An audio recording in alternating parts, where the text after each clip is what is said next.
Assalomu alaykum va rahmatullohi va barakatuh. G'aflatda qolmang. Ramazon oyi oxirlab bormoqda va bu oyda har doimgidan ham ko'proq ibodatda bo'lishimiz shart. Ayniqsa, Laylatul Qadr kechasi 1000 oydan ham yaxshiroq kechadir. U kechani aynan qaysi kunda ekani aniq bo'lmagani sababli Ramazonning oxirgi 10 kunligining tog' kechalaridan qidiramiz.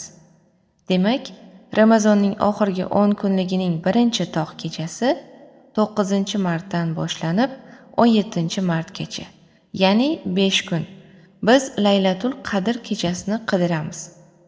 Bu 5 kun milodiy yil bilan 9, 11, 13, 15 va 17-mart kunlaridir.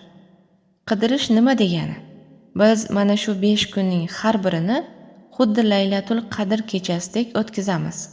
Shundagina biz inshaalloh Laylatul Qadr kechasini topgan bo'lamiz.